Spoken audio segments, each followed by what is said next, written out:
नमस्कार दोस्तों, स्वागत है आपका मेरे चैनल कॉमिक्स लाइफ में। शुरू करते हैं अनिल मोहन जी द्वारा लिखा गया देवराज चौहान सीरीज का एक और मजेदार उपन्यास जान के दुश्मन पार्ट 5। वॉल्ट के बीचों बीच गहरे रंग का खूबसूरत कालीन बिछा हुआ था। 500 गज के बड़े हॉल की दीवार के साथ साथ चारों तरफ लॉकर मौजूद थे। हर लॉकर 2 फीट चौड़ा, लंबा और 3 फीट गहरा था। वॉल्ट में तीव्र रोशनी का भरपूर प्रबंध था। कहीं कोई रास्ता या छेद नहीं था, परंतु ऑक्सीजन का पूरा प्रबंध था। कहीं न कहीं से तो बाहरी हवा अंदर आ ही रही थी। हर कोई हक्का बक्का सा वॉल्ट में निगाहें दौड़ाए जा रहा था। स्तब्ध, अवाक, किसी को विश्वास ना रहा था कि बेहद आसानी से वह सब रॉयल वॉल्ट जैसी जगह में पहुंच चुके थे, जहां के बारे में मशहूर है कि मक्खी भी भीतर नहीं घुस सकती।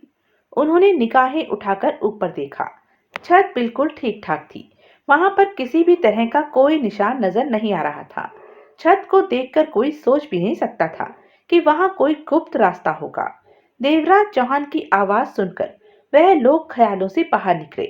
इस समय शुक्रवार रात के 9:30 बजे हैं। हमारे पास सोमवार सुबह तक का समय है।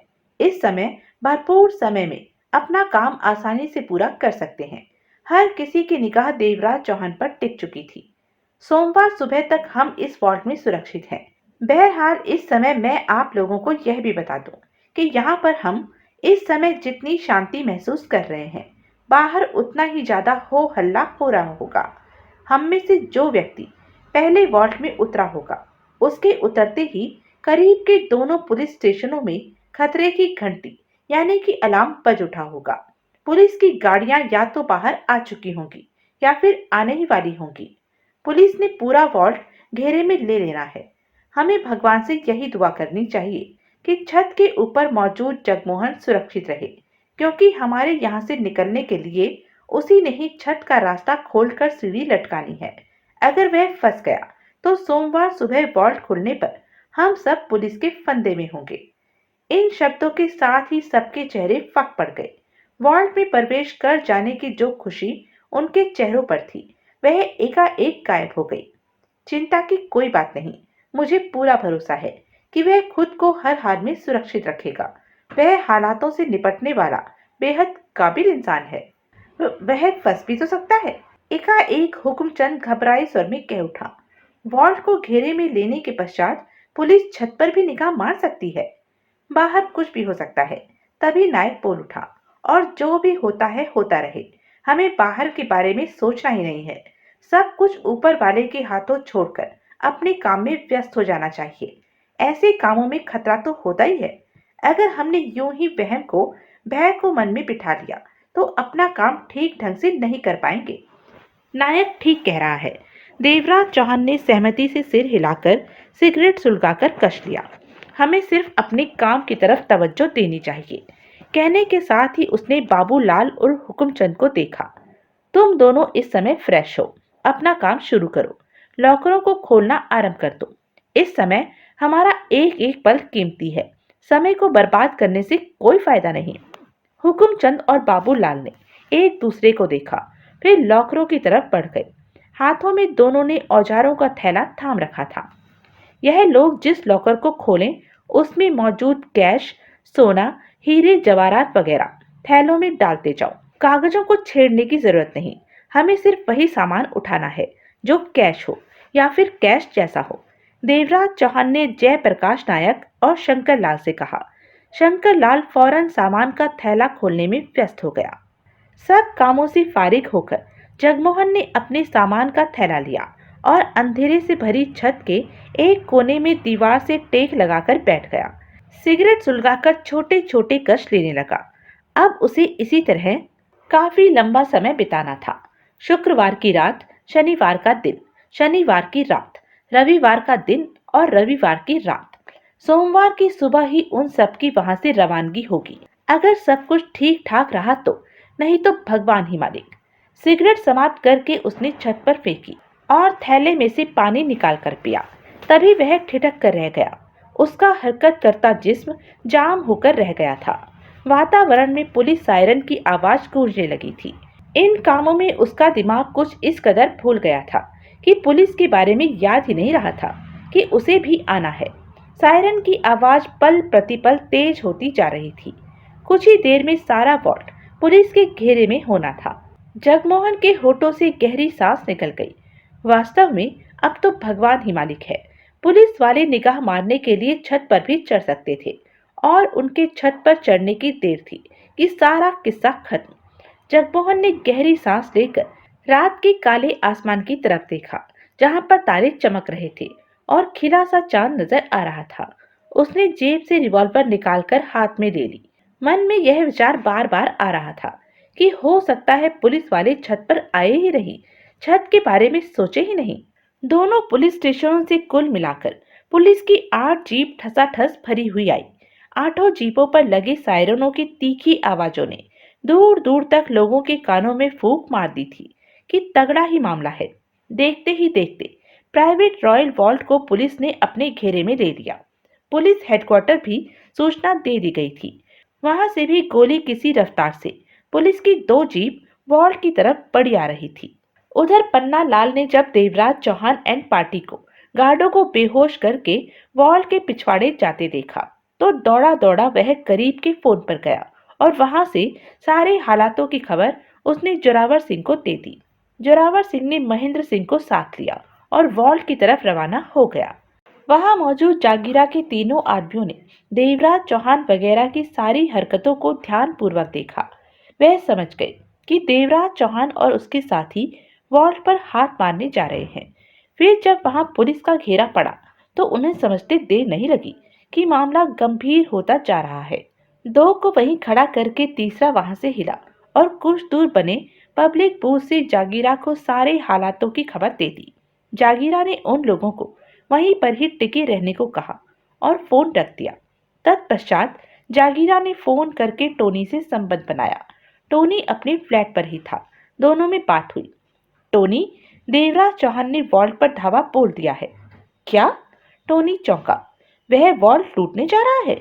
हाँ, रॉयल वॉल्ट की निगरानी कर रहे मेरे आदमियों ने खबर दी है कि देवराज चौहान ने अपने साथियों के साथ मिलकर वॉल्ट के गार्डों को अजीब से हथियार से बेहोश किया है और फिर सब लोग वॉल्ट की इमारत के पिछवाड़े चले गए थे। वहां पर अंधेरा होने के कारण दूर से उन्हें कुछ भी साफ नजर नहीं आ सका। इस बात को 10 मिनट भी न बीते होंगे कि पुलिस वालों की कई गाड़ियां सायरन बजाती वहां आ पहुंची। मैं वॉल्ट पर पहुंच रहा हूं जागीरा। मैं भी वहीं जा रहा हूं। फोन रखने के पश्चात टोनी ने एनी डिक्सन को फोन किया। देवराज चौहान, जगमोहन, नायक, शंकर लाल वगैरह वॉल्ट लूटने जा रहे हैं। Very good. एनी डिक्सन का गंभीर स्वर उसके कानों में पड़ा। तुम्हारा क्या इरादा है? वही जो पहले था। जागीरा को डबल क्रॉस करोगे? ख्याल तो ऐसा ही है एनी। फिर भी हालातों की नाव के सहारे ही चलूंगा। देखता हूँ क्या होता है। टोनी ने गंभीर स्वर में कहा। तुम अपना सामान तैयार रखना, सिर्फ कपड़े वगैरह, ज्यादा बोझ नहीं होना चाहिए। क्यों? हो सकता है कि किस्मत साथ दे जाए और सब कुछ मेरे पास आ जाए। अगर ऐसा हो गया तो हमें फौरन यह शहर छोड़ना पड़ेगा एनी। ओह, मुझे तुम्हारी चिंता हो रही है टोनी कि कहीं तुम्हें कुछ हो न जाए। छोड़ो भी, अब बेकार की बातें मत करो। जो मैंने कहा है वही बात ध्यान में रखो। कहने के साथ ही टोनी ने रिसीवर रख दिया। प्राइवेट रॉयल वॉल्ट के गिर्द एक्स्ट्रा लाइटों का प्रबंध फौरन ही कर लिया गया था। वॉल्ट पुलिस के घेरे में था। पुलिस वहां मक्खियों की तरह भिनक रही थी। लोगों की उत्सुकता भरी भीड़ भी लग चुकी थी कि जिन्हें की पुलिस वाले वॉल्ट से दूर रखे हुए थे। भीड़ के सड़क तक पहुंच जाने के कारण सड़क से गुजरता ट्रैफिक भी जाम होने लगा था। उधर पुलिस वालों ने बेहोश गार्डों को उठाकर नर्म घास पर डाला और उन्हें होश में लाने की चेष्टा करने लगे। 2 पुलिस स्टेशनों से पुलिस आई थी, परंतु जो पुलिस स्टेशन नजदीक था, जिसके अंडर में रॉयल वॉल्ट आता था, उस थाने का इंचार्ज इंस्पेक्टर विक्रम जोशी था। 40 बरस का चुस्त तेज पुलिस वाला।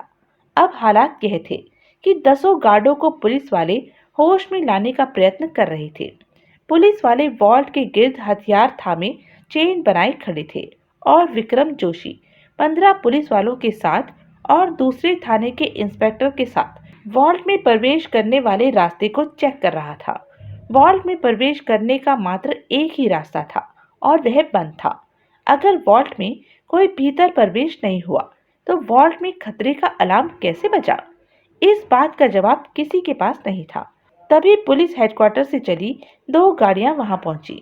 उसमें से पुलिस कमिश्नर देवकरण नीचे उतरा। साथ में एक इंस्पेक्टर था। इंस्पेक्टर विक्रम जोशी फौरन उसके पास पहुंचा और सैल्यूट दिया। पुलिस कमिश्नर देवकरण ही इंस्पेक्टर पवन कुमार वानखेड़े का ऑफिसर था। उसे देखते ही वानखेड़े की आंखों में चमक आ गई। जरीवाला, वानखेड़े धीरे से फुसफुसाया। मौका अच्छा है। किस बात का सर? इस मामले में दखल देने का। कमिश्नर देवकरण साहब के पास चलते हैं। बात तो आपकी सही है सर। दोनों आगे बढ़े और भीड़ में से रास्ता बनाने के पश्चात पुलिस कमिश्नर देवकरण के पास जा पहुंचे। देवकरण इंस्पेक्टर विक्रम जोशी से बात करने जा रहा था कि वानखेड़े और जरीवाला को देखते ही ठिठका। फिर सिर हिलाकर विक्रम जोशी को देखकर कहा, क्या हालात है इंस्पेक्टर? सर, कुछ भी समझ में नहीं आ रहा, विक्रम जोशी ने कहा। दोनों पुलिस स्टेशनों में खतरे की घंटी बजी, परंतु यहाँ आने पर कुछ भी ठीक तरह से समझ में नहीं आ रहा। वॉल्ट के 10 के 10 गार्ड बेहोश मिले। उनके शरीर पर किसी भी तरह की चोटों के निशान नहीं है।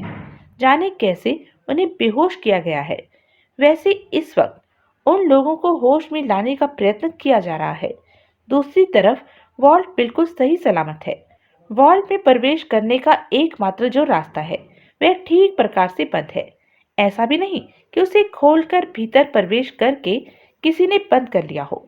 सब कुछ ठीक ठाक ही है।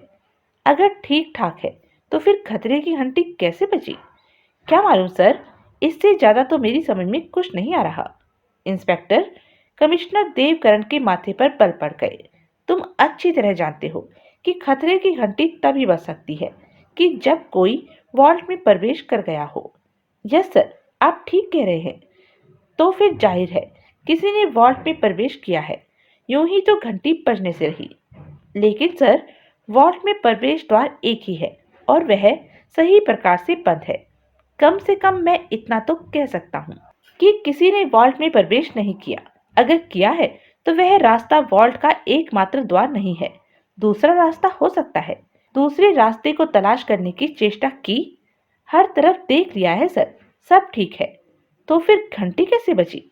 देवकरण का स्वर सख्त था। मैं क्या जानूं सर? क्षण भर के लिए वहां खामोशी छा गई।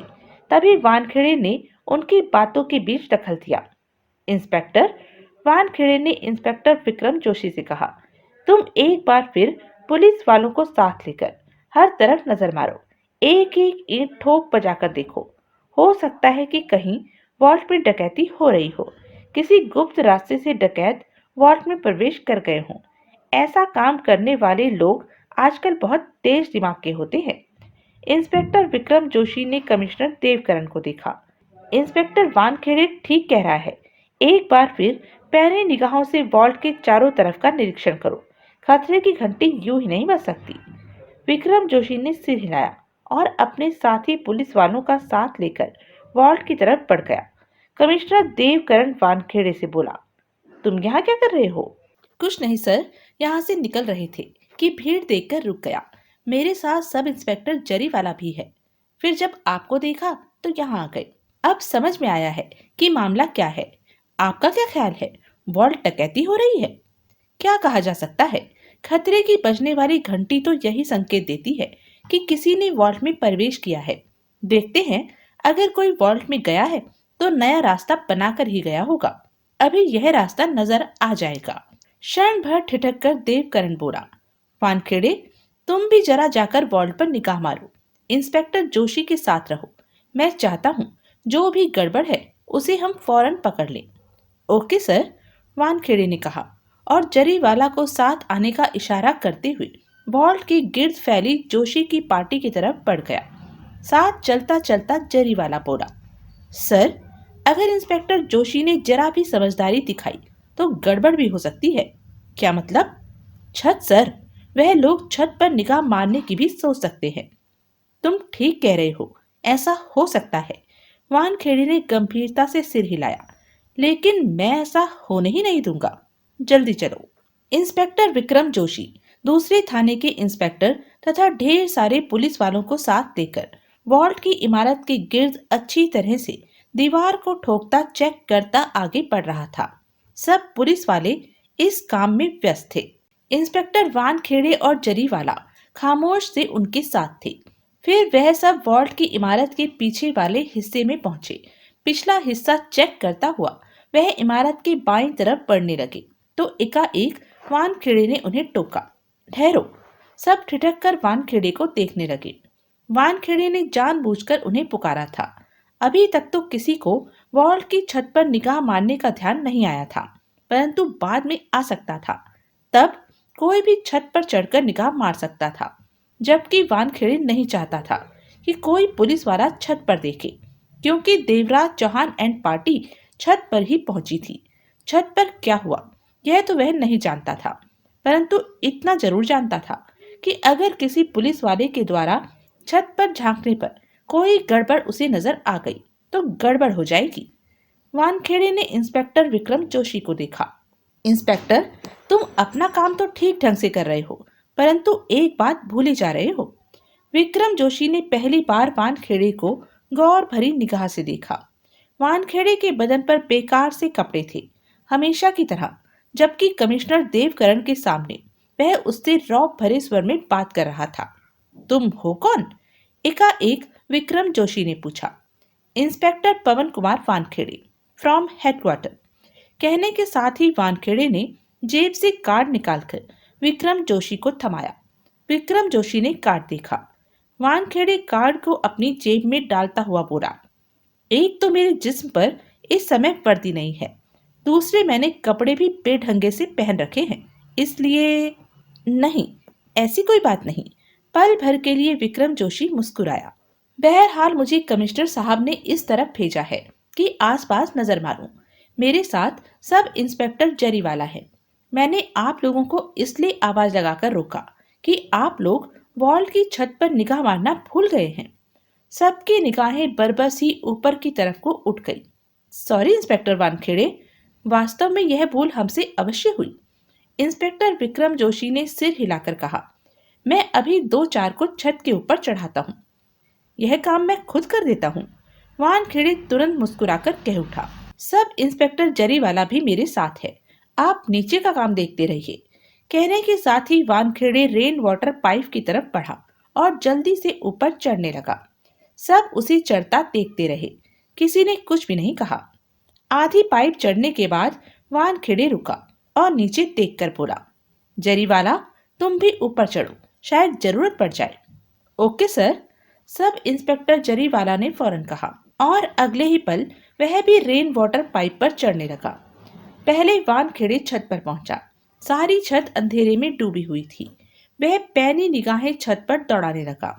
आखिरकार उसकी निगाहें घूमती हुई छत पर काफी दूर दीवार के साथ सिकुड़े सिमटे से काले धब्बे पर जा ठहरी। वहां पर कोई था जो खुद को अंधेरे में छिपाने का प्रयत्न कर रहा था। तब तक जरीवाला भी वानखेड़े के पास आ पहुंचा था।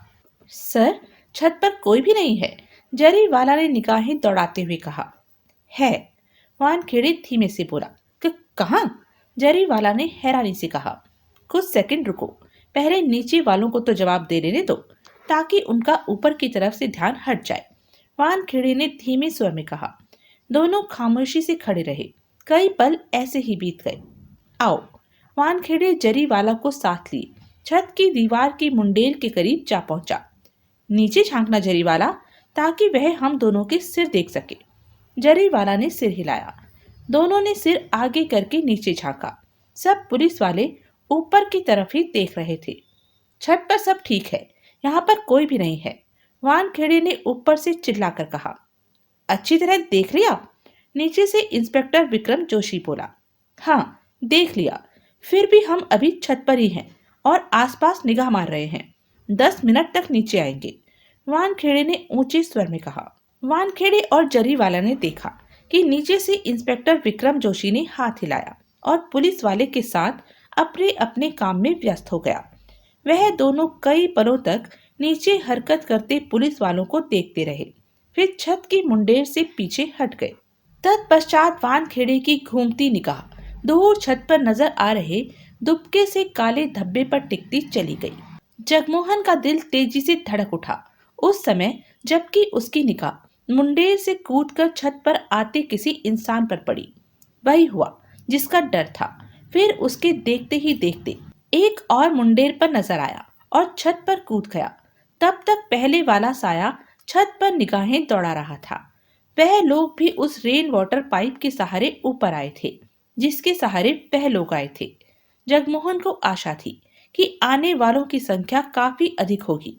वह अन्यों का इंतजार करता रहा, परंतु जब दो के बाद तीसरा न आया तो मन ही मन उसने राहत की सांस ली कि ऊपर आने वाले सिर्फ दो ही हैं। वह जहां अंधेरे में पड़ा था वहीं पर वह और भी दुबक गया। मिनट भर ऐसे ही बीत गया। जगमोहन की निगाह बराबर उन पर टिकी हुई थी। जाने क्यों अंधेरे में दूर से भी एक को देखकर लगा था उस आकृति वाले इंसान को वह पहले भी कहीं देख चुका है। फिर मिनट भर बाद उसने दोनों को पलटते और मुंडेर से नीचे झांककर ऊंचे स्वर में कहते हुए सुना कि ऊपर कोई नहीं है। इन शब्दों के साथ ही उसके मन को बेहद सुकून मिला कि बाल बाल बचे। अब इन दोनों को भी नीचे चले जाना था। परंतु जब उसने सुना कि दोनों का इरादा अभी 10 मिनट ऊपर रहने का है तो उसका दिल धड़क उठा। उसकी पैनी निगाह उन दोनों पर ही टिकी रही जो दीवार से हटकर छत पर टहलने लगे थे और उनका बढ़ने का रुख उसी की तरफ था।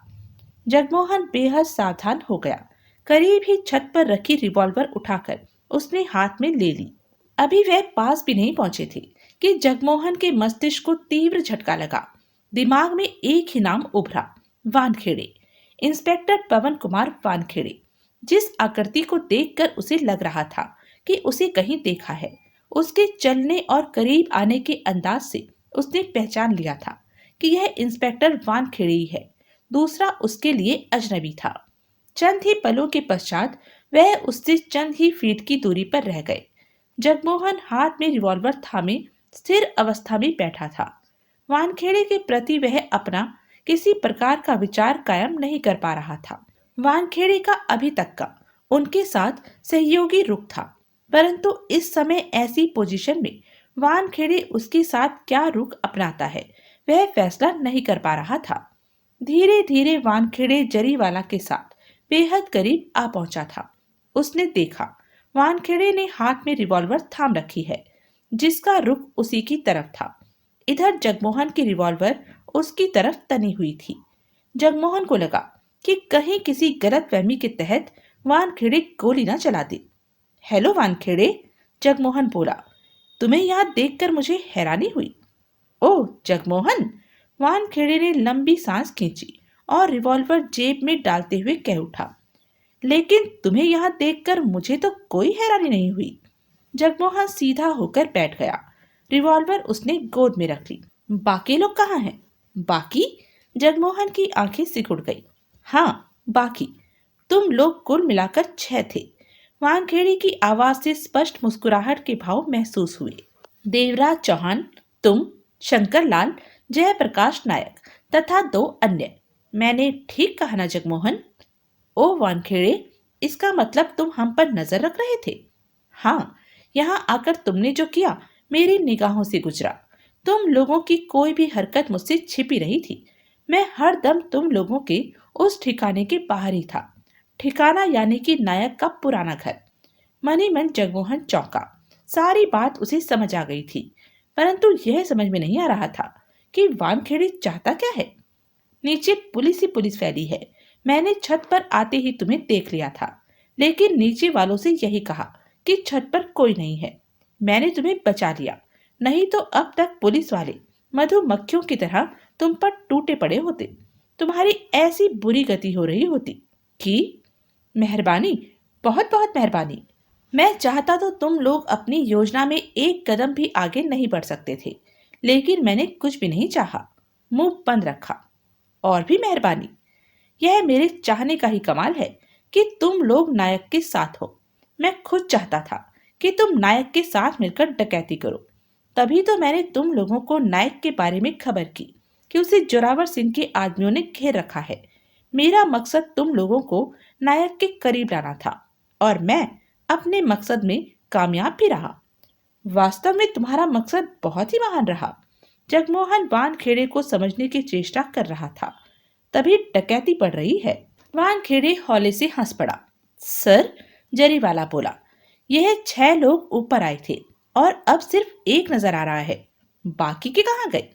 इसी से पूछो, कहाँ गए बाकी? जरीवाला ने जगमोहन को देखा। यहाँ रॉकेट खड़ा था। जगमोहन बेहद शांत स्वर में बोला, बाकी के 5 उस पर सवार होकर नया ग्रह तलाश करने गए हैं। मजाक नहीं, साफ साफ बोलो। वानखेड़े की आवाज में सख्ती आ गई। वानखेड़े, जगमोहन की आवाज में ठहराव था, अगर तुम यह सोचते हो कि तुम्हारी मेहरबानियों के बदले में मैं तुम्हें यह बता दूंगा कि मेरे साथी किस रास्ते से वॉल्ट में गए हैं, तो यह तुम्हारी भूल है। दोस्ती या दुश्मनी किसी भी स्थिति में मैं मुंह नहीं खोलूंगा। तुम अपनी कहो। कई पलों तक वहां खामोशी ही छाई रही। वानखेड़े, तुमने खुद कबूल किया है कि तुमने ही ऐसा रास्ता बनाया है कि अनजाने में हम चलकर नायक तक पहुंचे और सब मिलकर वॉल्ट डकैती करें। मैं सब कुछ समझ रहा हूँ, लेकिन यह नहीं समझ रहा हूँ कि तुमने ऐसा क्यों किया, जबकि तुम कानून के रक्षक हो और हम कानून को तोड़ने वाले। वॉल्ट डकैती होने के पीछे तुम्हारी क्या दिलचस्पी है? क्या चाहते हो तुम? वॉल्ट डकैती में से हिस्सा? क्या? जगमोहन चौंका। हाँ, मुझे और इस सब इंस्पेक्टर जरीवाला को वॉल्ट डकैती में से हिस्सा चाहिए। हम लोगों की ख्वाहिशें ऊंची हैं, चादर बड़ी है परंतु खाली है। डकैती की दौलत में से हमें भी माल मिल जाए तो हमारी कमियां दूर हो जाएंगी। बीवी बच्चे, माँ बाप, भाई बहन खुश हो जाएंगे कि हमारा सपूत काबिल निकला। क्यों जरीवाला, मैंने ठीक कहा कि गलत? वानखेड़े ने जरीवाला पर निगाह मारी। ठीक कहा। जरीवाला ने तुरंत सिर हिलाया। मेरा बाप मुझे हमेशा कोसता रहता है कि पुलिस की नौकरी करके मैंने अपनी जिंदगी बर्बाद कर दी है, लेकिन डकैती में से हिस्सा वसूल करके अपने बाप के कदमों पर रखकर उसे उसकी गलती का एहसास करा देना चाहता हूँ कि पुलिस की नौकरी करके मैंने कोई गलती नहीं की। वानखेड़े ने सिर हिलाया और उसकी गर्दन जगमोहन की तरफ घूमी। सुना तुमने कि सब इंस्पेक्टर जरीवाला अपने दिल में कितने बड़े बड़े अरमान लेकर घूम रहा है? बस कुछ ऐसे ही अरमान मेरे हैं। जगमोहन के होठों से कोई शब्द ना निकला। जगमोहन, वानखेड़े की आवाज में एकाएक बला की गंभीरता आ गई। तुम सब लोग और डकैती की सफलता, यानी कि सब कुछ इस वक्त मेरे रहमुख करम पर है। मैं न चाहूं तो तुम लोग एक कदम भी आगे नहीं उठा सकते। सोच लो, मैं और जरीवाला सिर्फ अपना मुनासिब हक मांग रहे हैं। अगर तुम्हारी इनकार है तो मैं अभी नीचे आवाज मारता हूँ कि ऊपर कोई है, हमने पकड़ लिया है। फिर क्या होता है तमाशा? जगमोहन के होठों से गहरी सांस निकल गई। ठीक है, तुम दोनों को डकैती की दौलत में से कुछ न कुछ अवश्य मिलेगा। कुछ न कुछ पर हम विश्वास नहीं करते, हमें सीधी रकम बोलो। हम बाखूबी जानते हैं कि डकैती में हासिल होने वाली रकम बहुत ही तगड़ी होगी, लेकिन हमें ज्यादा नहीं चाहिए, थोड़े से ही काम चला लेंगे। कितना? तुम लोगों के हाथ कम लगे या ज्यादा, हमें इस बात से कोई मतलब नहीं, जबकि मैं जानता हूँ कि तुम लोगों के हाथ कई करोड़ों का माल लगने जा रहा है। हम दोनों को 50-50 लाख मिल जाना चाहिए। मंजूर।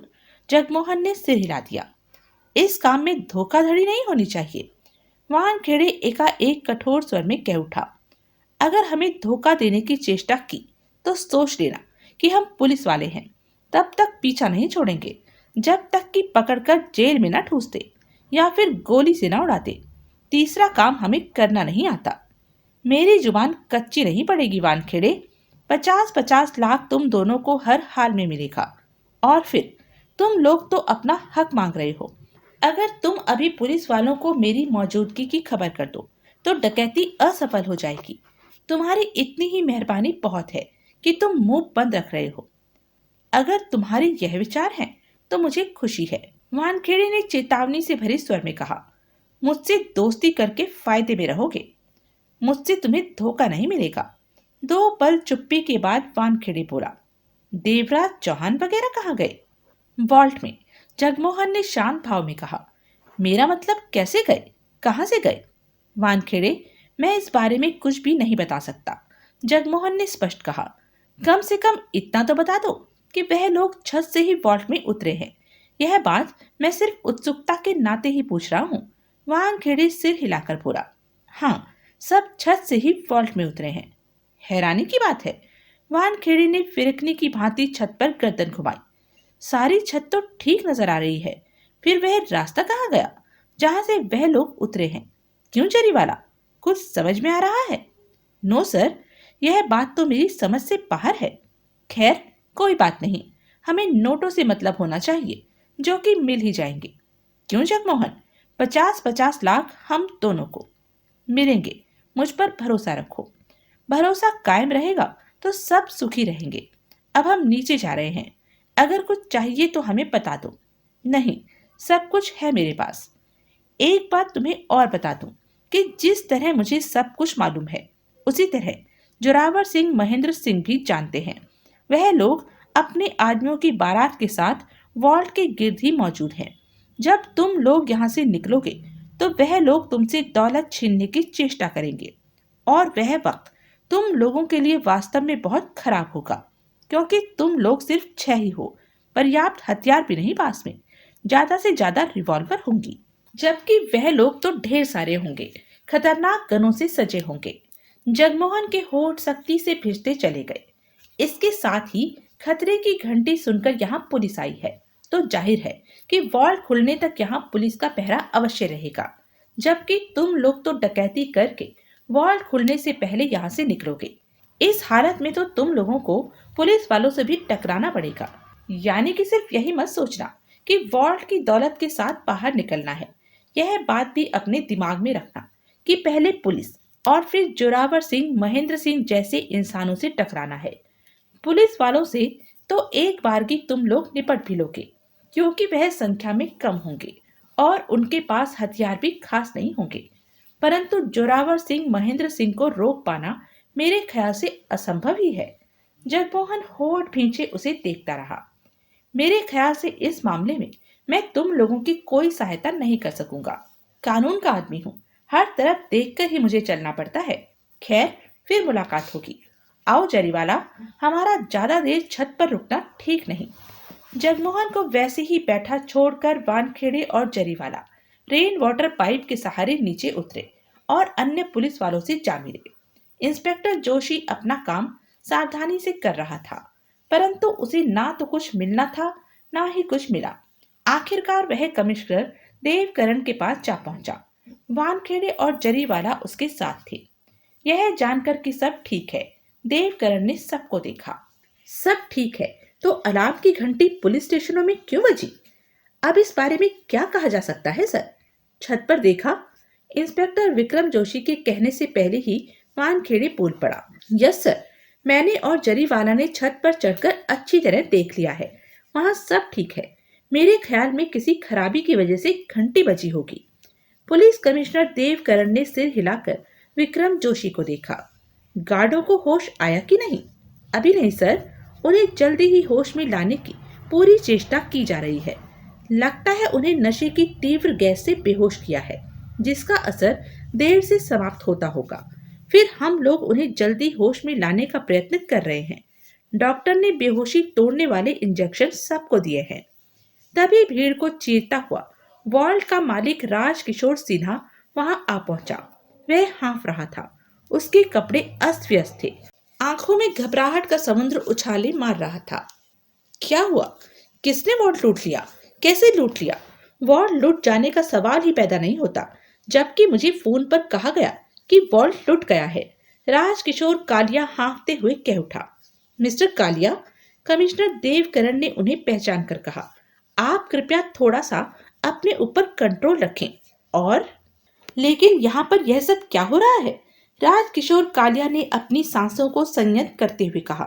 इतनी भीड़, पुलिस, मैं तो दरअसल दोनों पुलिस स्टेशनों में आपके वॉल्ट के अलार्म से अटैच्ड खतरे की घंटी बजी थी, जिसके कारण पुलिस को यहाँ आना पड़ा। आपका मतलब कि वॉल्ट में कोई है?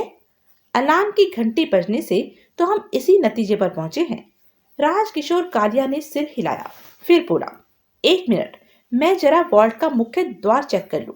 यह बात तो मैं आप लोगों के दिल की तसल्ली के लिए कह रहा हूँ, वरना मुझे पूरा विश्वास है कि बंद होने के बाद वॉल्ट को वक्त से पहले किसी भी कीमत पर नहीं खोला जा सकता, भीतर प्रवेश नहीं किया जा सकता। वॉल्ट को तोड़कर ही भीतर जाया जा सकता है। और मेरा ख्याल है कि आप लोगों ने बाहरी तौर पर वॉल्ट को चेक कर ही लिया होगा कि सब कुछ ठीक ठाक है। हाँ, वास्तव में सब ठीक है, कमिश्नर देवकरण ने कहा। तो फिर वॉल्ट में कोई नहीं जा सकता? नहीं जा सकता तो घंटी बज गई होगी, अलार्म की तारों में गड़बड़ हो गई होगी। अब सोमवार सुबह ही वॉल्ट खुलने पर तारों को चेक कराऊं। आइए दरवाजे की तरफ चलते हैं। राजकिशोर कालिया, कमिश्नर देवकरण व अन्य कई पुलिस वाले वॉल्ट के मुख्य द्वार की तरफ बढ़ गए। राजकिशोर कालिया ने वॉल्ट का मुख्य द्वार चेक किया। ठीक है, सब ठीक है, आप लोग निश्चिंत रहिए। वॉल्ट में किसी ने प्रवेश नहीं किया। तारों में खराबी की वजह से घंटी बजी होगी। कालिया का विश्वास भरा स्वर सुनकर कई पलों तक कोई कुछ भी न कह सका। आखिरकार देवकरण ने कहा, मिस्टर कालिया, यह भी तो हो सकता है कि गलती से आपके स्टाफ का कोई आदमी वॉल्ट में रह गया हो और वॉल्ट बंद हो गया हो। नहीं, कोई भीतर नहीं रहा। वॉल्ट बंद करने के समय यह बात खास तौर से चेक की जाती है। अफसोस तो इस बात का है कि मैं आप लोगों को वॉल्ट खोलकर नहीं दिखा सकता, क्योंकि वॉल्ट बंद करने और खोलने का सिस्टम रिमोट कंट्रोल से कनेक्टेड है। अगली बार खोलने का दिन और समय सेट करके ही वॉल्ट बंद किया जाता है, और जो समय सेट हो जाए उससे पहले वॉल्ट खुल ही नहीं सकता। मैं जानता हूँ, देवकरण बोला। गार्ड कहाँ है? किसी ने उन सबको बेहोश कर दिया है। वह होश में आने ही वाले होंगे। ओह मिस्टर कालिया, अब आप वॉल्ट तो खोल सकते नहीं, और वॉल्ट के खुले बिना हम भी कुछ नहीं कर सकते। कमिश्नर देवकरण बोला, अब हमारे पास इसके अलावा और कोई रास्ता नहीं कि सोमवार सुबह तक पुलिस का पहरा लगा दे, क्योंकि शनिवार और रविवार तो आपका वॉल्ट खुलेगा नहीं। आप ठीक कह रहे हैं। तभी एक पुलिस वाला पास आकर बोला, सर, सब गार्डों को होश आ गया है। उनसे अच्छी तरह पूछताछ कर ली गई है। वह सब सिर्फ एक ही बात कहते हैं कि वह पहरा दे रहे थे कि कोई वस्तु आकर उन्हें लगी। उसके बाद उन्हें कोई होश नहीं रहा। अब होश आया है। उनकी बेहोशी के दौरान वहां क्या हुआ वह नहीं जानते। उन्हें किसने बेहोश किया उसको देखने का तो सवाल ही पैदा नहीं होता। आखिरकार वॉल्ट पर पहरा देने के लिए 20 पुलिस वालों को वहीं छोड़ दिया गया। जरूरी आदेश देने के बाद कमिश्नर देवकरण भी अपने साथ की दोनों जीपों के साथ वहां से चला गया। राजकिशोर कालिया तो अंत तक यही कहता रहा कि तारों की गड़बड़ी के कारण वॉल्ट का अलार्म बजा है, वरना वॉल्ट में कोई भी प्रवेश नहीं कर सकता। वानखेड़े और जरीवाला कुछ देर तो वहीं मंडराते रहे, फिर वह भी वहां से चले गए। अभी वॉल्ट के करीब रहने का कोई फायदा नहीं था। देवराज चौहान एंड पार्टी को अभी वॉल्ट में बहुत देर लगनी थी। जागीरा और टोनी कुछ दूर दीवार से टेक लगाए खड़े सब कुछ देख रहे थे। पुलिस की हलचल उनकी निगाहों के सामने थी। जागीरा के तीनों आदमी घूमते फिरते खबरें लाकर उन्हें दे रहे थे। फिर मामला ठंडा पड़ गया। पहरेदारी के लिए आदमी छोड़कर पुलिस वाले जब चले गए तो टोनी ने जागीरा को देखा। हुकुमचंद ने फोन पर क्या बताया? उसका फोन नहीं आया। नहीं आया? टोनी की आंखें सिकुड़ गई। नहीं, जागीरा ने गर्दन हिलाई। हुकुमचंद लापरवाह इंसान नहीं है।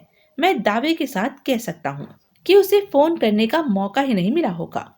अगर हुकुमचंद का फोन आ जाता तो कम से कम इतना तो मालूम हो ही जाता कि यह लोग किस रास्ते से वॉल्ट में गए हैं। कुछ समझ में नहीं आ रहा। मेरे 3 आदमी जो यहाँ थे, उनका कहना है कि वह सारे वॉल्ट की इमारत के पीछे की रेन पाइप से छत पर चढ़े हैं। अब समझ में नहीं आता कि छत पर ऐसा कौन सा रास्ता होगा जिससे कि यह लोग वॉल्ट में गए होंगे। कुछ न कुछ तो किया ही होगा, टोनी ने विचार भरे स्वर में कहा। जागीरा, कल तो वैसे ही छुट्टी का दिन है, परसों रविवार है। देवराज चौहान वगैरह 2 ताला खोलने वालों को लेकर वॉल्ट में घुसे हैं। अब वॉल्ट ने सोमवार सुबह ही खुलना है। उसके पास काफी समय है। वह लोग ज्यादा से ज्यादा काफी ज्यादा लॉकर खोल लेंगे, यानी जब बाहर निकलेंगे तो उनके पास काफी मोटा माल होगा। जागीरा ने अपने मोटे और थुलथुल पेट पर हाथ फेरा। वह मौका हाथ से नहीं गंवाना है टोनी। गोल्डन चांस मिल रहा है हमें करोड़पति बनने का। ऐसा हाथ फिर कभी मारने का मौका नहीं मिलेगा। तुम ठीक कह रहे हो जागीरा, टोनी ने गंभीर स्वर में कहते हुए गर्दन हिलाई। जब वह लोग माल के साथ वॉल्ट से निकलेंगे तो हम फौरन उन्हें घेर लेंगे। तब तुम जोरावर सिंह महेंद्र सिंह को भूल रहे हो। वह हम आदमियों के 2 दस्ते बनाएंगे। टोनी जागीरा की बात काटकर सख्त स्वर में कह उठा। सबके पास खतरनाक हथियार होंगे। एक दस्ता जोरावर सिंह महेंद्र सिंह के आदमियों से निपटेगा, दूसरा देवराज चौहान एंड पार्टी से माल छीनेगा। तब मैं खुद उनके साथ रहूंगा। काम कैसा करना है यह मैं समझा। कहते कहते टोनी ठिठक गया। उसकी निगाह जोरावर सिंह महेंद्र सिंह पर जा टिकी, जो कि सबकी तरफ बढ़े जा रहे थे। जागीरा ने उन्हें देखा। होशियार रहना, जागीरा बड़बड़ाया। दोनों कुत्ते हमारी तरफ ही आ रहे हैं। कुछ ही पलों में जोरावर सिंह महेंद्र सिंह उनके करीब थे। जागीरा और टोनी ने शांत भाव से दोनों की ओर देखा। तुम यहाँ क्या कर रहे हो जागीरा? तेरे बाप की जगह है क्या जो मुझसे पूछ रहा है? जागीरा ने बेहद शांत स्वर में कहा। जगह तो तेरे बाप की भी नहीं है। महेंद्र सिंह ने हौले से हंसकर सिगरेट को सुलगा लिया। फिर भी पूछने में क्या हर्ज है? पूछने में बेशक कोई हर्ज नहीं है। जागीरा ने फूले हुए गुब्बारे की तरह नजर आ रहे पेट पर हाथ फेरा। लेकिन बताने में हर्ज है। दाएं बाएं हो जा। मैं ज्यादा देर तक तुम दोनों को अपने पास नहीं देखना चाहता। महेंद्र सिंह के माथे पर पल पड़ गए। जागीरा, जोरावर सिंह स्थिर लहजे में कह उठा। हम तुमसे आराम से बात कर रहे हैं और तुम उखड़े से हो। यह सब ठीक नहीं है। दोस्तों की तरह बात करो। तुम्हारा यहाँ होना किस तरफ इशारा कर रहा है हम समझ रहे हैं। अगर हम दोनों दोस्त बन जाएं तो दोनों को ही फायदा होगा। जागीरा कहर भरी हंसी हंस पड़ा। तेरे साथ बात करके हमें नुकसान ही होगा। जो माल पूरा हमारे हाथ आने वाला है वह बंद कर आधा हो जाएगा। जोरावर सिंह, जागीरा, जोरावर सिंह ने सिर हिलाया। हम यहाँ बेकार में तो खड़े नहीं हैं। तुम कैसे सोचते हो कि माल ले पाओगे? माल तो हम ले जाएंगे, चाहे इसके लिए हमें कितनों के सीनों में ही गोलियां क्यों न उतारनी पड़े। जागीरा ने दोनों भाइयों की आंखों में झांका। हमें भी मार दोगे? टोनी व्यंग से बोल पड़ा। हाँ, महेंद्र सिंह बोला। जो भी हमारे रास्ते में आएगा मरेगा ही। अगर हमने तुम्हें मार दिया तो? टोनी, जोरावर सिंह गंभीरता से कह उठा। कुछ तो होगा ही। तुम लोग मरोगे या हम, जबकि मैं चाहता हूं ऐसा न हो। तो कैसा होना चाहते हो तुम? टोनी के जबाड़े कस गए। मिल जाते हैं, जोरावर सिंह बोला। कई पलों के लिए वहां खामोशी छा गई। वह लोग कितना माल अपने साथ लाएंगे? जागीरा ने खामोशी तोड़ी। देवराज चौहान एंड पार्टी इतना ज्यादा माल लाएगी कि उसे हम आधा आधा भी बांट दें तो हमारी झोली तब भी पूरी भर जाएगी। उनके द्वारा लाए गए माल की अरब तक पहुंचने की संभावना है। मैं तुम लोगों के साथ मिलना चाहता हूँ। तो इसका यह मतलब नहीं कि मैं या मेरा भाई किसी तरह से कमजोर है। दरअसल हम झगड़े में नहीं पड़ना चाहते। नाजुक मौका होगा उस समय जब वह लोग दौलत लेकर बाहर जाएंगे। तब हम उन लोगों से निपटेंगे या एक दूसरे का मुकाबला करेंगे। साथ ही पुलिस भी होगी। बेहतर यही होगा कि हम आपस में मिल जाएं। जागीरा टोनी को एक तरफ ले गया। इन दोनों को साथ मिला लेना बुरा नहीं होगा टोनी। माल काफी ज्यादा है। बंटवारे के बाद भी कम नहीं होगा। क्या ख्याल है? ख्याल बुरा नहीं, जैसा तुम ठीक समझो। टोनी ने मन ही मन गहरी सांस ली। वह तो जागीरा को बाद में चुल देने की सोच रहा था, परंतु अब इन दोनों के बीच में आ जाने से उसे अपनी योजना खत्म होती नजर आ रही थी। इन दोनों भाइयों को साथ मिला लेते हैं। हरामी हैं, इनसे सावधान रहना होगा। माल का बंटवारा कैसे होगा? जितना माल होगा आधा आधा कर लेंगे। वह आधे का जो मर्जी करे।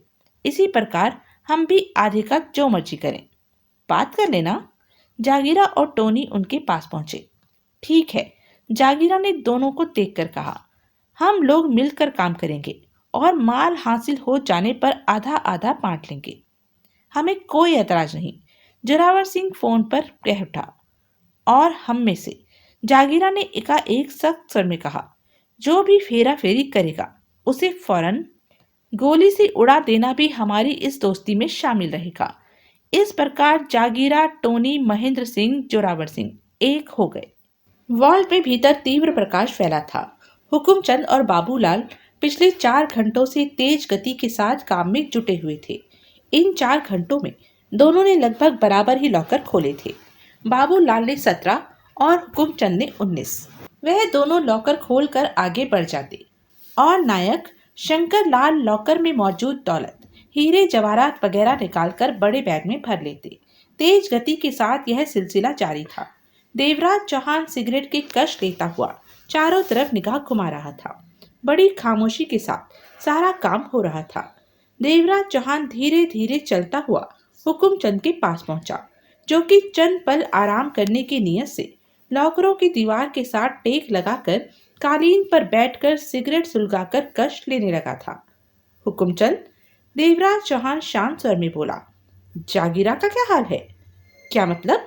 हुकुमचंद ने चौंक कर देवराज चौहान को देखा। जागीरा को फोन करने का मौका नहीं मिला होगा तुम्हें। तुम उसे नहीं बता सके कि देवराज चौहान किस प्रकार तुमसे क्या काम लेने जा रहा है। अब फिर मत कह देना कि क्या मतलब। मैं बहुत अच्छी तरह जानता हूँ कि तुम जागीरा के खास हो और जागीरा तुम्हें उसी काम में डालता है जिसमें स्वयं उसकी दिलचस्पी हो। हुकुमचंद होठ भीजे देवराज चौहान को देखता रहा। तुमने मेरी बात का जवाब नहीं दिया हुकुमचंद। क्या जवाब दूं? हुकुमचंद ने भीजे होठ खोले। जो मैंने पूछा है उसका क्या जवाब बनता है? तुम्हारा कहना सही है, परंतु मैंने जागीरा को फोन नहीं किया, मौका ही नहीं मिला। हुकुमचंद एकाएक मुस्कुरा पड़ा। और अब मुझे मौका मिल भी जाए तो भी मैं उसे फोन नहीं करूंगा। क्यों? क्योंकि यह मोटे माल का मामला है। पहले मुझे नहीं मालूम था, इसमें मुझे भी मोटा ही माल हासिल होगा। जागीरा को फोन करके भला मुझे क्या मिलेगा? मामूली सी रकम। इस खूबसूरत मौके को मैं किसी भी कीमत पर हाथ से नहीं गंवाना चाहता। बातें तो समझदारी की कर रहे हो।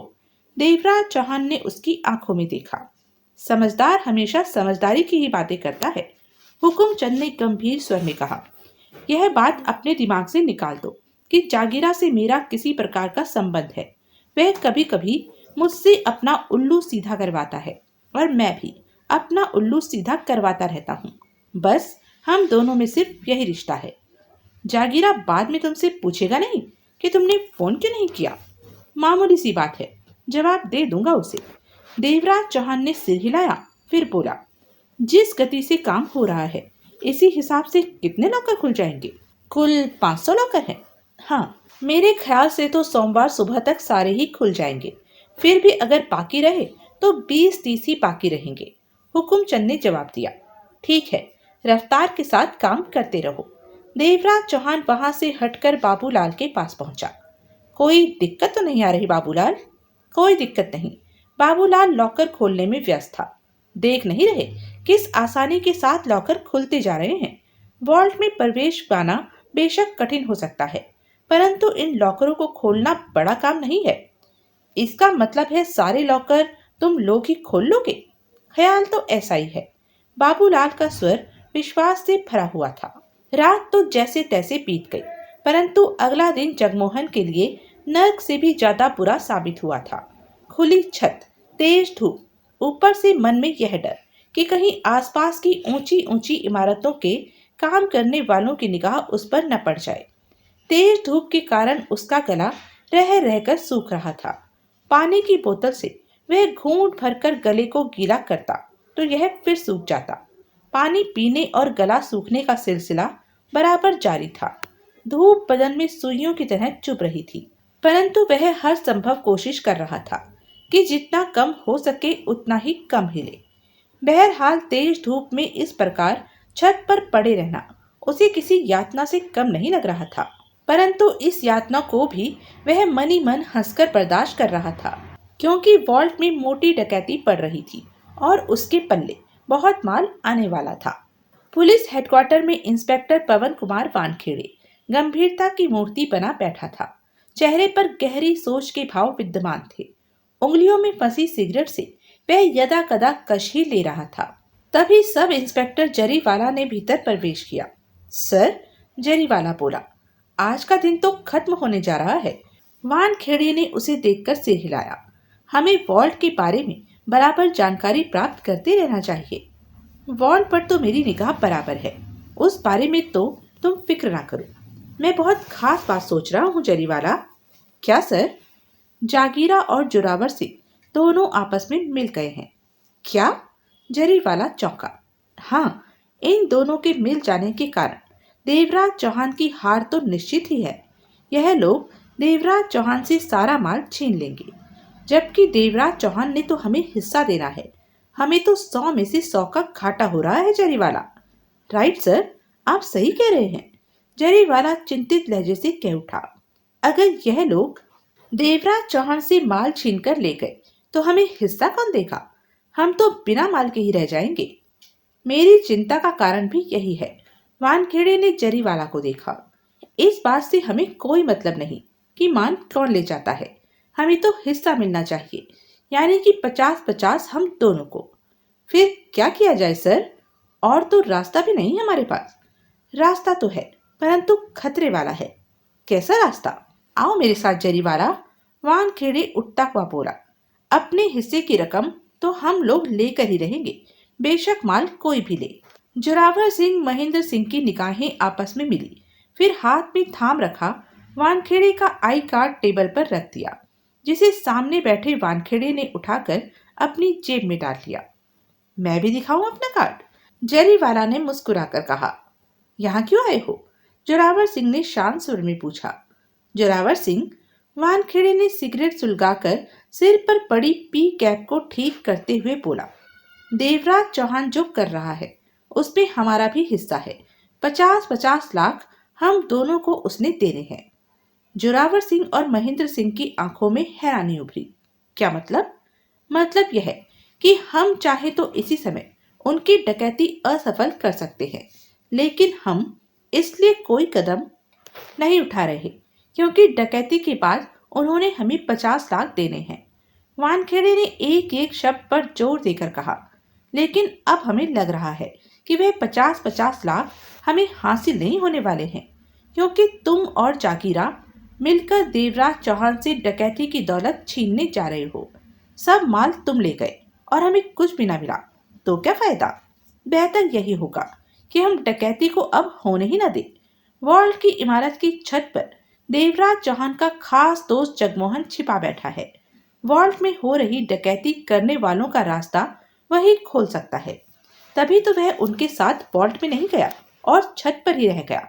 मेरा एक इशारा जगमोहन को गिरफ्तार करवा सकता है, और डकैती के बाद देवराज चौहान और उसके साथी जो वॉल्ट में घुसे पड़े हैं, छत पर जगमोहन के मौजूद न होने पर वह बाहर नहीं निकल सकेंगे, और सोमवार को सुबह वॉल्ट के खुलते ही वह लोग कानून की हिरासत में होंगे। यानी कि किसी को कुछ नहीं मिला। वॉल्ट का सारा माल वॉल्ट में ही रह जाएगा। उसके शब्द पूरे होते ही महेंद्र सिंह गुर्रा उठा। यह काम तू तब करेगा ना अगर जिंदा रहेगा। मैं? महेंद्र सिंह, वानखेड़े ने दांत खींचकर कहा। मैं तुम लोगों की फितरत बहुत ही अच्छी तरह जानता हूँ, इसलिए हर काम का इंतजाम करके आया हूँ।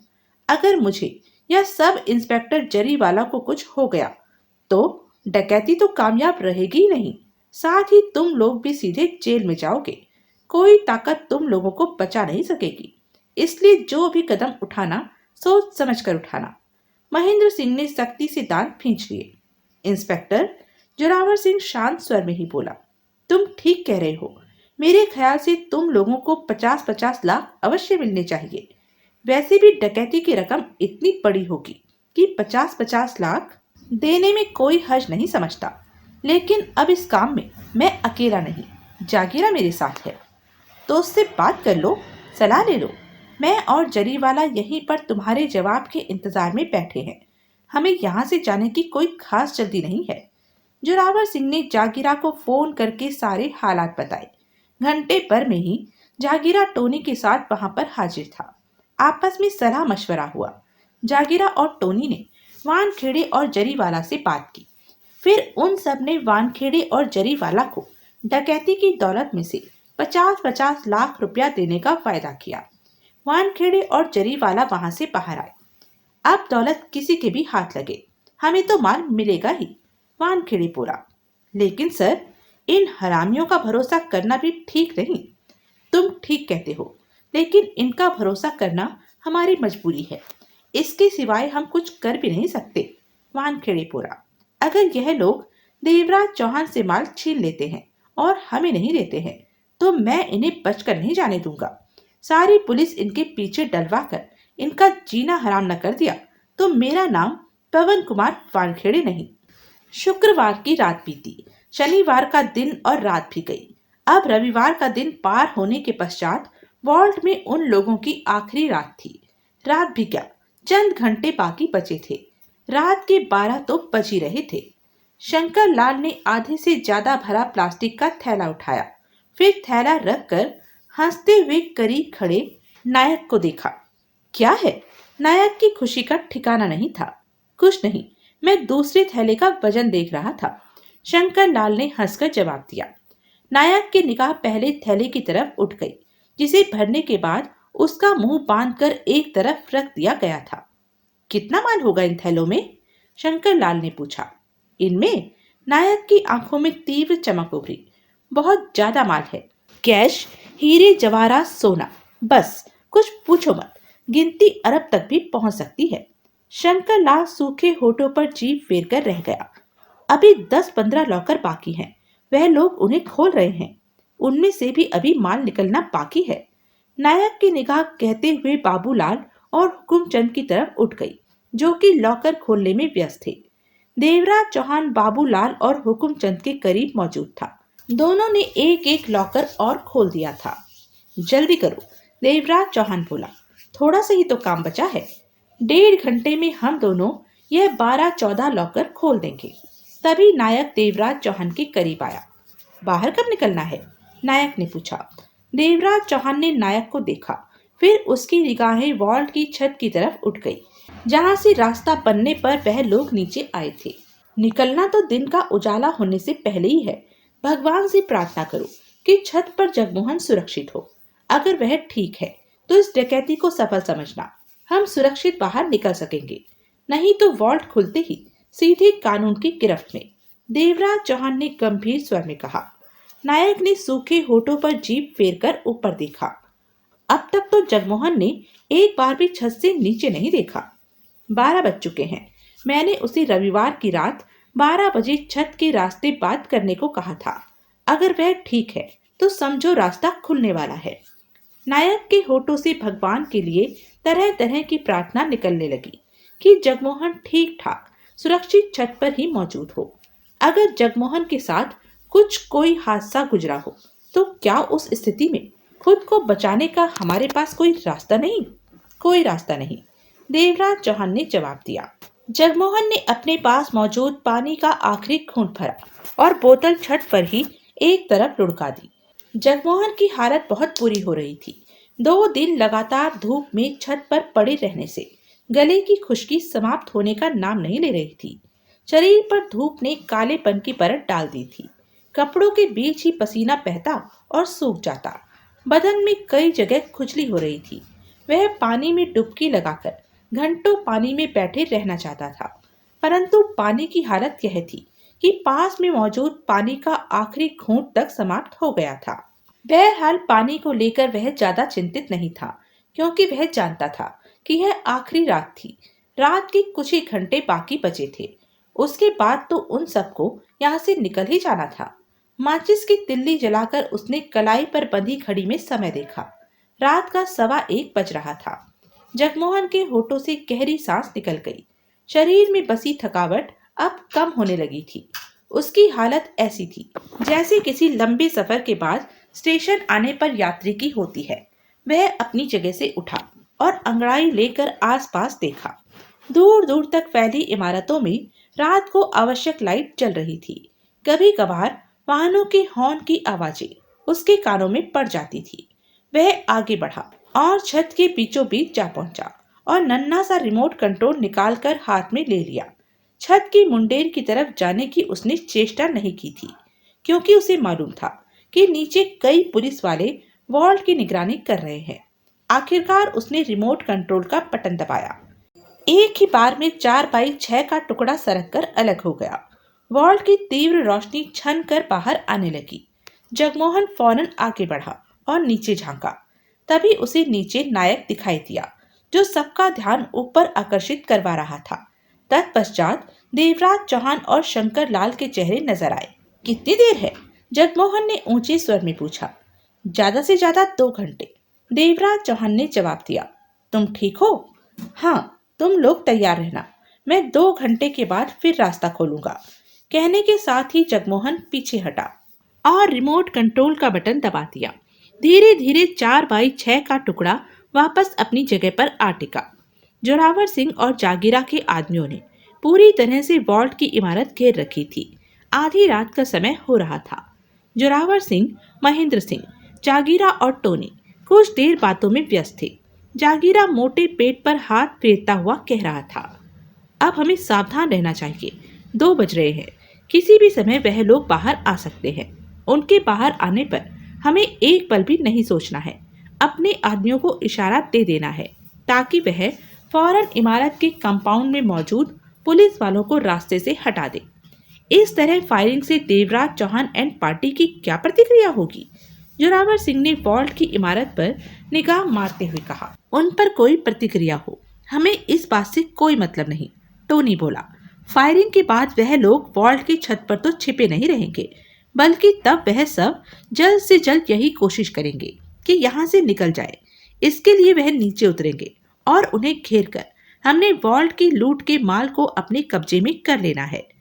वह आसानी से माल हमारे हवाले नहीं करेंगे, महेंद्र सिंह बोला। माल तो हर हाल में हासिल करना ही है।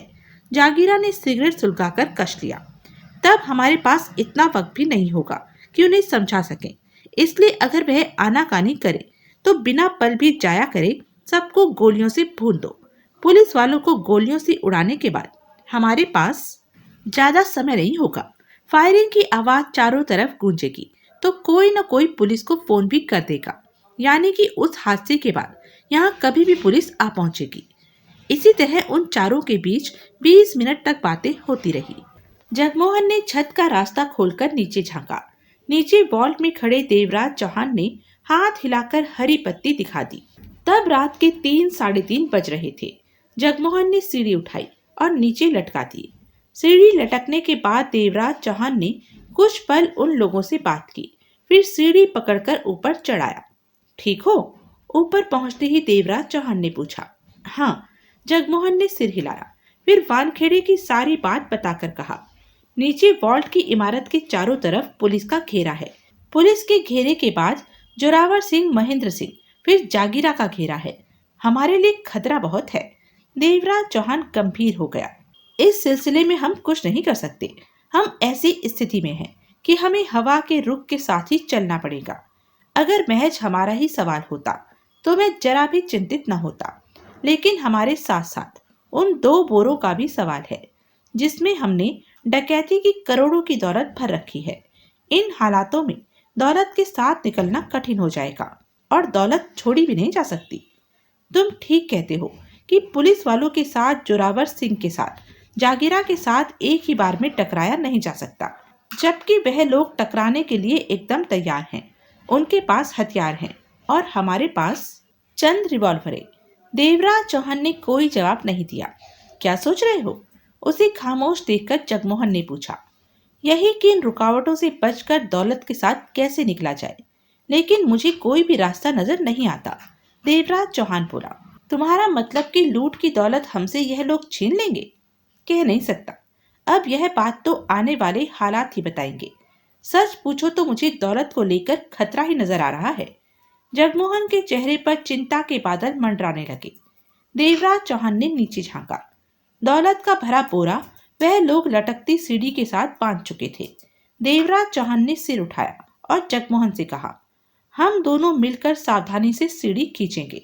सीढ़ी के साथ दौलत से भरा बोरा बंधा है। उसके बाद देवराज चौहान और जगमोहन ने सतर्कता के साथ सीढ़ी को ऊपर खींचना शुरू किया।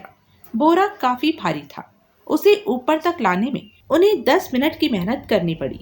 उसके बाद दौलत का भरा बोरा भी सीढ़ी के सहारे तट पर खींच लिया। सीढ़ी पुनः नीचे लटका दी गई। पहले शंकर लाल ऊपर आया, फिर हुकुमचंद और नायक। बाबूलाल की किस्मत कुछ ज्यादा ही खराब थी। सीढ़ी के सहारे सावधानी से ऊपर तक तो आ पहुंचा, परंतु मस्तिष्क में थैलों में भरी दौलत और अपना हिस्सा नाच रहा था। ऊपर पहुंचने पर बाबूलाल ने एक हाथ से सीढ़ी थामी और दूसरा हाथ उस पर बने रास्ते पर रखा। उसके बाद क्या हुआ, किसी की समझ में कुछ ना आया। बाबूलाल के हाथ सीढ़ी और छत वाले रास्ते से छूट गए। पांव रस्सी की सीढ़ी में अटका और तीर की भांति सिर के बल नीचे गया और वॉल्ट में बिछे हरे कालीन से सिर के बल जा टकराया। बाबूलाल के सिर के चीथड़े चीथड़े हो गए। कई पलों के लिए हर कोई स्तब्ध रह गया। किसी के मुंह से कोई बोल ना फूटा। सब नीचे पड़े बाबूलाल के चिथड़े हुए शरीर को देखते रहे। यह तो बहुत बुरा हुआ। काफी देर बाद नायक के होठों से निकला, बेचारा। हुकुमचंद के होठों से गहरी सांस निकल गई। कैसे गिरा? छत का रास्ता थामते ही जाने क्या हुआ, रेत के बोरे की तरह सीधा नीचे जा गिरा। भगवान इसकी आत्मा को शांति दे, शंकर लाल ने भारी स्वर में कहा।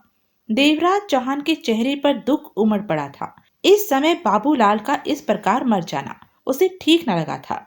जिंदगी भर छोटे मोटे काम करता रहा और अब जबकि बड़ी दौलत हाथ आने वाली थी कि अचानक ही अपनी जिंदगी से हाथ धो बैठा। देवराज चौहान ने अंधेरे में सबके चेहरों पर निगाह मारी। जो हुआ वह वापस तो आ नहीं सकता। देवराज चौहान ने लंबी सांस लेकर कहा, बाबूलाल अब नहीं रहा। यह ऐसा वक्त नहीं है कि हम अपने साथी की मौत का अफसोस करें। हमें आगे की सोचनी चाहिए। इस वक्त हम खुद भी मौत के घेरे में फंसे पड़े हैं। क्या मतलब? नायक के होठों से निकला। इस इमारत के गिर्द पुलिस वाले फैले वॉल्ट की निगरानी कर रहे हैं। उसके बाद जागीरा और जोरावर सिंह अपने अपने आदमियों के साथ घात लगाए इस इंतजार में हैं कि हम कब लूट की दौलत के साथ बाहर आते हैं। यानी कि हमारे चारों तरफ खतरे ही खतरे हैं। तुम्हें यह बात किसने बताई? कि जगमोहन ने, और जगमोहन को किसी खास आदमी ने। उसके बारे में बाद में बताया जाएगा। अभी तो हमें इन लोगों से किसी तरह बचना है। बाबूलाल की लाश का क्या किया जाए? जगमोहन पूरा, यहीं रहने दो। इस वक्त हम कुछ भी नहीं कर सकते। बाबूलाल की लाश देखकर पुलिस वाले हम तक पहुंच सकते हैं। नायक के होठों से बेचैनी भरे शब्द निकले।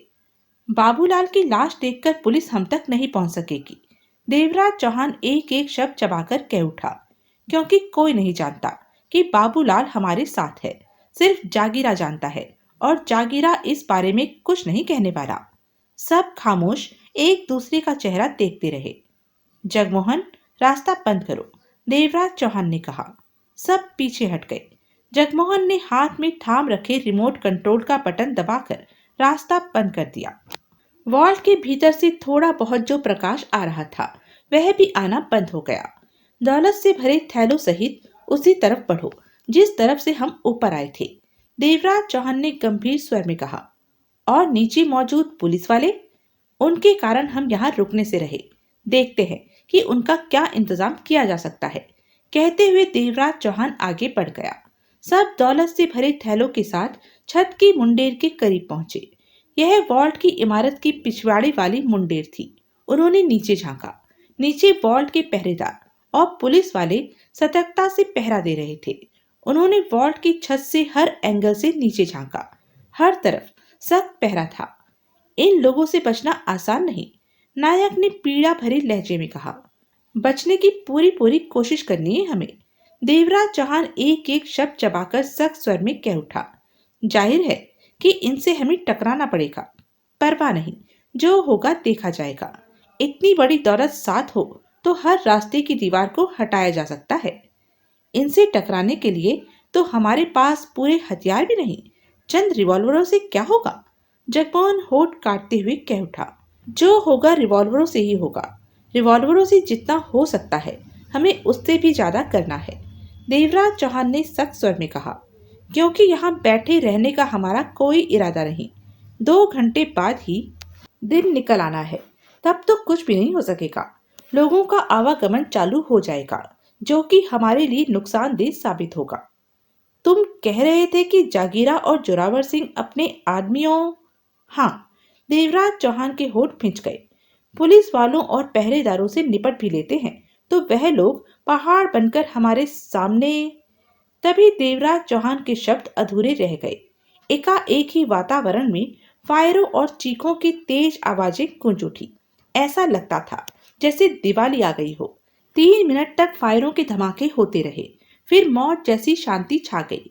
वह सब आगे बढ़े और हड़बड़ाए से नीचे झांकने लगे। नीचे देखते ही वह सब सन्न रह गए।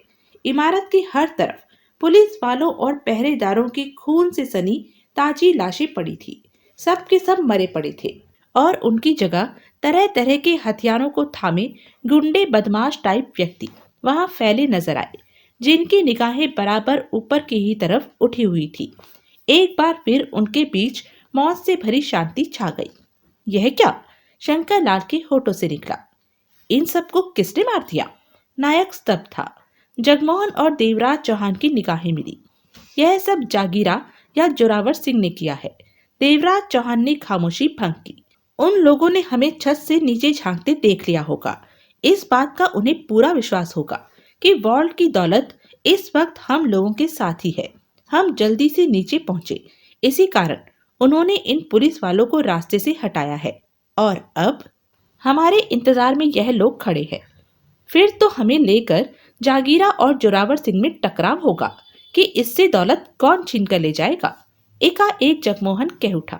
हाँ, उन लोगों से टकराव होना लाजमी है। देवराज चौहान ने सिर हिलाकर कहा। यह टकराव तब शुरू होगा जब हम लोग दौलत के साथ नीचे उतर जाएंगे और उनके टकराव का ही हमें फायदा उठाना है।